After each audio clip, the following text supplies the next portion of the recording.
The title of this video, They Killed a Human Child. Now every planet pays a price.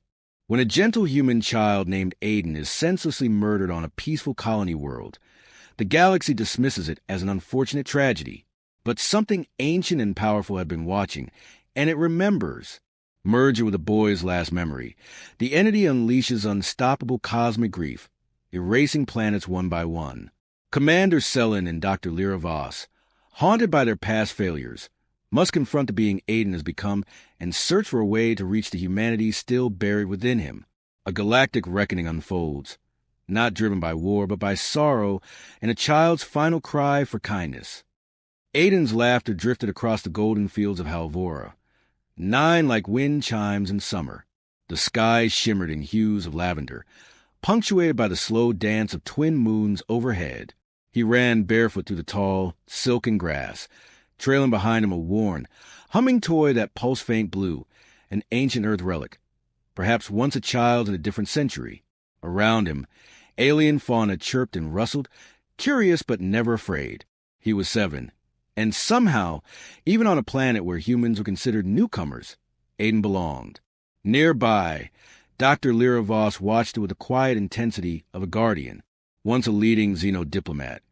She had retired to Halvora to escape the weight of interstellar politics.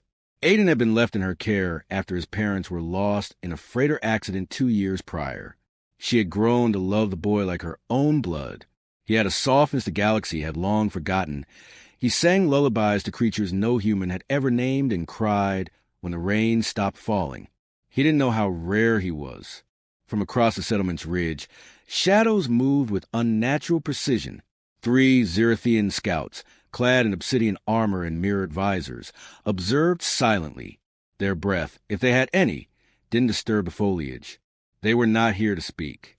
The Council of Core Worlds had grown restless. Humanity's rapid ascent into galactic politics, despite being one of the youngest species, made older empires uneasy.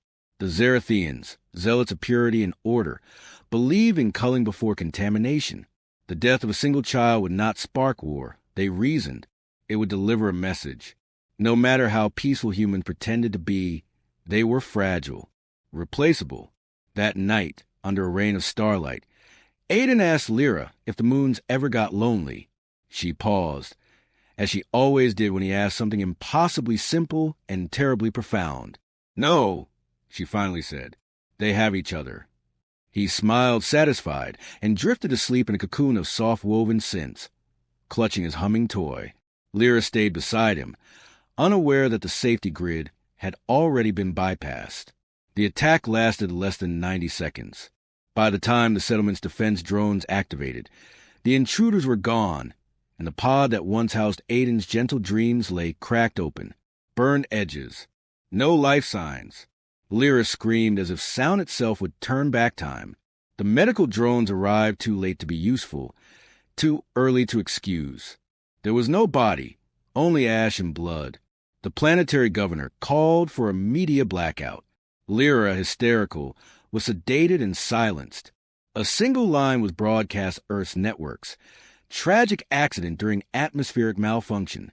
But Lira knew the truth. She'd seen the scorch marks, the deliberate precision, the faint scent of Zerathian plasma. She filed reports. She begged. She threatened. No one responded. In orbit, far beyond the settlement, a presence stirred. Buried deep within the moon's crust, older than any civilization, something began to wake. It did not have a name. Names had been left behind eons ago, when stars still sang in harmony. It had waited millennia, asleep in self-imposed exile, until it felt the scream of innocence torn too soon from the universe. That pain pierced dimensions. The cry of a child who never understood cruelty. It listened, and it remembered.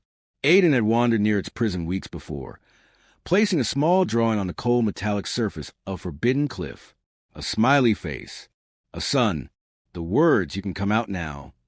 It had been the first kindness the entity had received since before the galaxies fractured. That simple gesture had tethered it, anchored it. Now, that tether burned like fire through the cosmos. Lira disappeared 3 days later. Her ship's log, recovered from a derelict satellite, recorded her final words. You will all pretend he never lived. I will never forgive you. But something older than me heard him, and you will not survive its grief.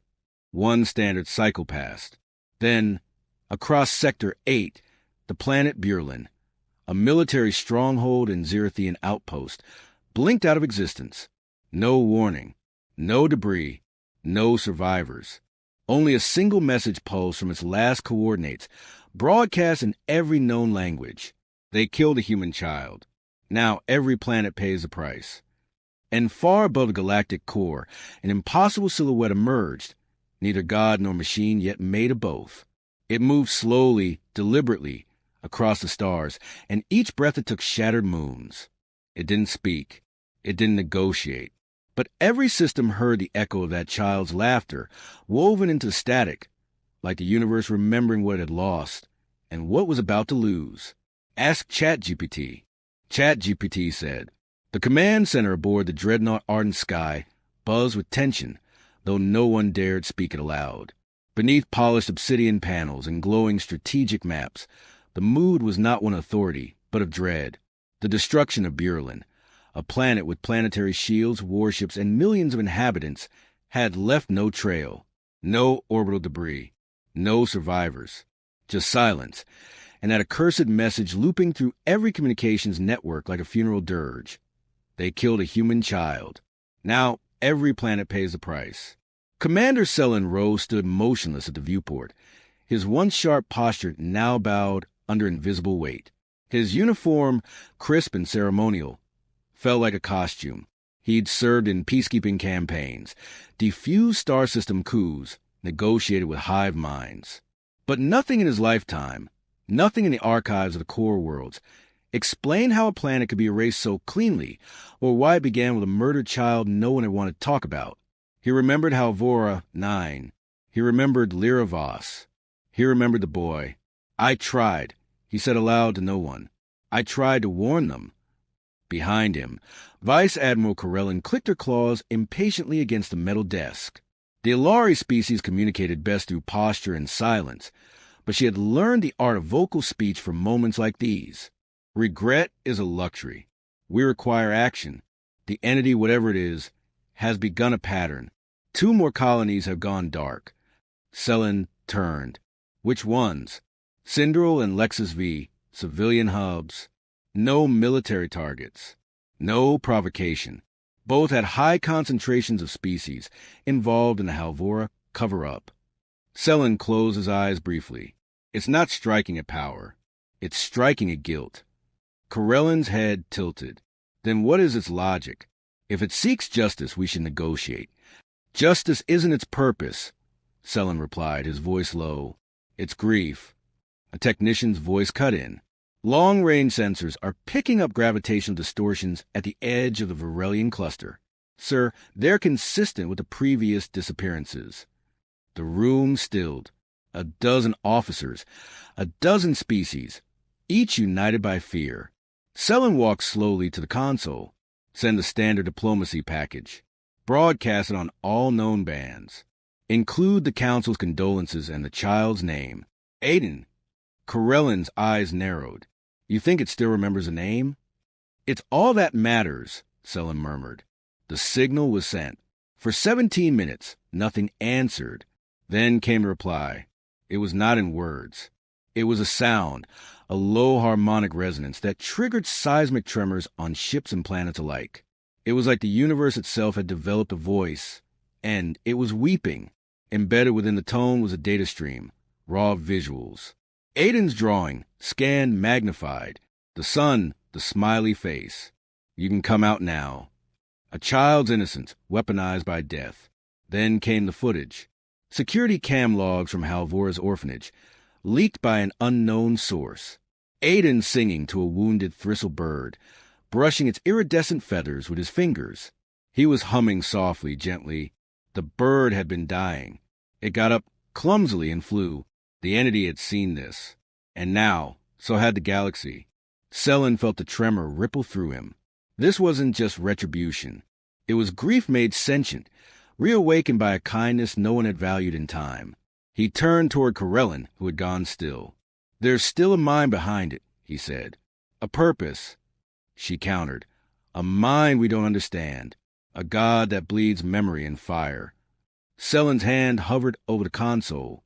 He activated his personal log, encrypted and locked. "Record entry," he said. "Subject, Aiden Rowe." A pause. Then he spoke. "He wasn't mine by blood, but he was all I had left. I should have done more. Should have pulled him from that colony when I had the clearance. But I thought he was safe. Lira was strong. The planet was peaceful. And I believe the Council when they said we were better now, more evolved. I believe we didn't kill children anymore." His voice broke. "We were wrong." He closed the log. Outside the viewport, a star began to dim, unnatural shadows curling across its surface like ink in water. It was starting again. Selan's command team scrambled, shouting telemetry and shield calculations, but he heard none of it. The entity was closer now, close enough to be seen. It wasn't a ship. It wasn't a creature. It was a silhouette, child-sized at its center, orbiting a swarm of gravitational distortions and temporal echoes, a mockery of Aiden's form, surrounded by cosmic phenomena twisted into armor, and it was staring back. Across thousands of kilometers, Selan met its gaze. Then, from the depths of space, a child's voice whispered, only once, into every sentient mind tuned to the frequency. "You should have listened." And the stars screamed. The surface of Koros Prime buckled as the sky fractured. What once had been the crown jewel of interstellar diplomacy now became a theater of despair. Dozens of capital ships circled overhead, broadcasting pleas and defense codes, but nothing slowed the entity's descent. Lights failed across the megacities. Oceans boiled from within. Every sensor reading devolved into gibberish. And above it all, in the churning black, the child-shaped silhouette floated, still silent, unwavering. Commander Selan Rowe watched from the ardent sky. Helpless, he had seen 3 worlds fall. Each time, he'd tried something different: diplomacy, threat displays, even coordinated silence. The result never changed. Yet he couldn't abandon Koros. Not here, not now. This was the heart of the core worlds. If it fell, the alliance would fracture. Chaos would spread. In the command chamber, Admiral Corellin gripped the side of the holodeble, her claws splintering the alloy. Still no change in trajectory. It's locked onto corrosion Senate building. The tactical officer barked. Selan didn't respond immediately. His eyes had locked on the flickering image of the entity's shape. Around it, a halo of shattered time spun like rings, memories, voices, and moments that didn't belong to this present. Some fragments coalesced into images. Aiden dancing in the rain. Aiden reaching for a dandelion-like creature. Aiden smiling, always smiling. "I don't think it's choosing targets randomly," Selan finally said. "It's targeting what he saw, what mattered to him." Corellin tilted her head. "Explain." Koros was where the council denied the incident occurred, where they sealed the reports. I was here when Lira submitted her final appeal. They laughed at her. She left the chamber in tears. The Admiral went still. "And now the entity is returning the favor." Selan nodded grimly. "But it's not war. This is grief playing judge." A new voice crackled through the chamber, older, weathered, shaking with urgency. "Rowe, it's me. Lira." Selan turned to the comms officer, stunned. "Patch it through." The projection flared to life, revealing Dr. Lira Voss, pale and disheveled, aboard a transport vessel older than most living beings in the room. Her eyes, once sharp with diplomacy, now flickered with desperation. "I've found something," she said quickly. "It's not just vengeance. It's looping through his memories, replaying them like anchors. It's trying to understand why no one saved him." Corellin stepped forward. "And what do you propose? We explain bureaucracy to a godchild made of black holes." "No," Lira replied. "We remind him he was loved." Selan blinked. "He's not Aiden anymore. But part of him is," she whispered. "That's the key. He gave kindness freely. We have to give it back." The chamber fell quiet. Outside, the entity grew brighter. its core pulsing, shadows spiraling into spear-like tendrils poised above the corrosion senate. Selan turned to the communications tech. How long until it strikes? Less than 3 minutes. He turned to Corellin. Prepare transmission. Visual. I'm going to speak to him. You want to lecture a cosmic weapon? She growled. I want to reach the part that once held a crayon and believed in drawing suns.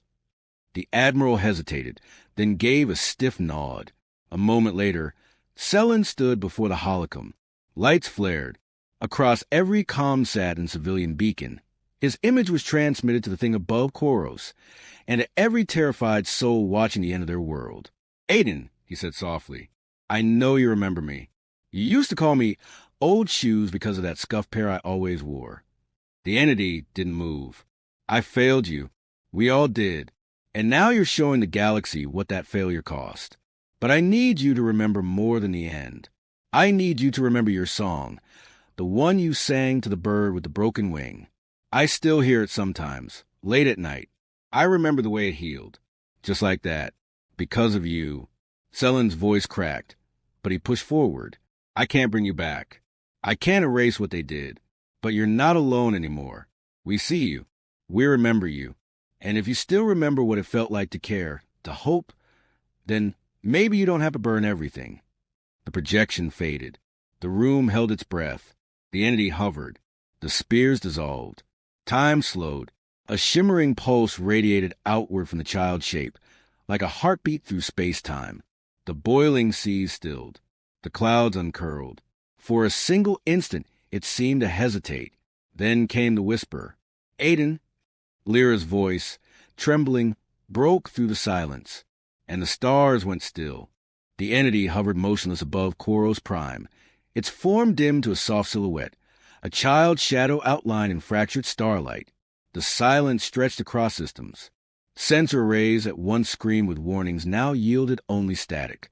It was as if the universe itself had paused, breath caught between sorrow and release. Inside the ardent sky, Commander Selan stood motionless, waiting. He could feel the weight of every eye in the galaxy bearing down on that moment. No more weapons were drawn. No commands were issued. The decision was no longer theirs to make. Lira Voss stepped forward onto the transmission deck. She wore no military garb, no diplomat's robes, only a threadbare jacket and the locket Aiden had once made her from polished glass. Her voice was uneven, barely more than a whisper, but it carried to a quantum relay like a song remembered across centuries. Aiden, she said, if you can hear me, I'm still here. I never stopped looking. I never stopped loving you. The entity trembled, not visibly, not in any physical way, but through the vacuum, the subtle warping of gravity faltered, like a god's breath catching on memory. Selan watched as flickers danced within the halo surrounding its form, moments trapped in time, visible only for seconds.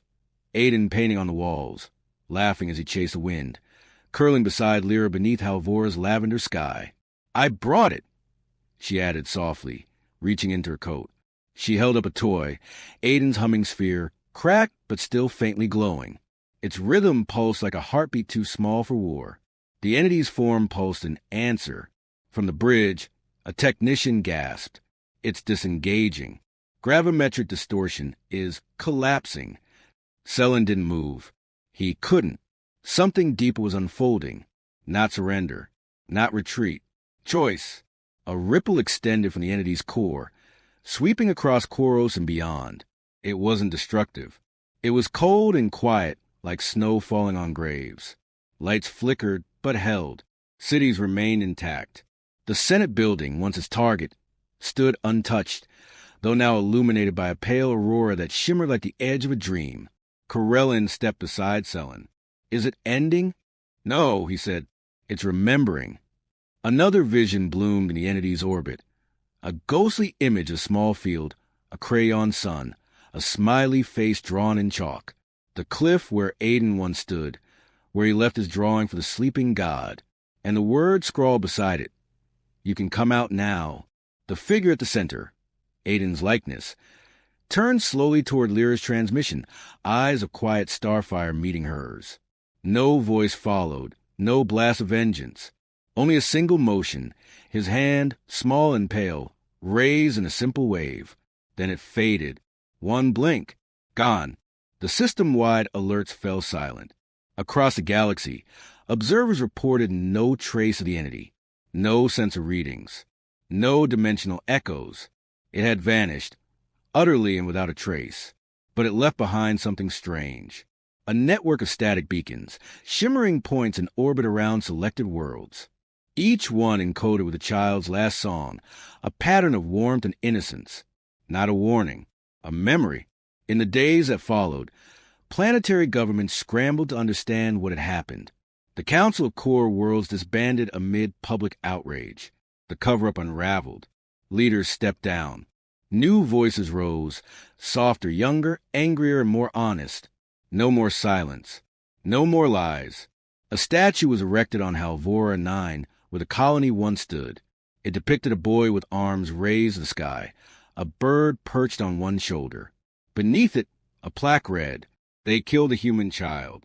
He made the stars weep. Let us never forget why."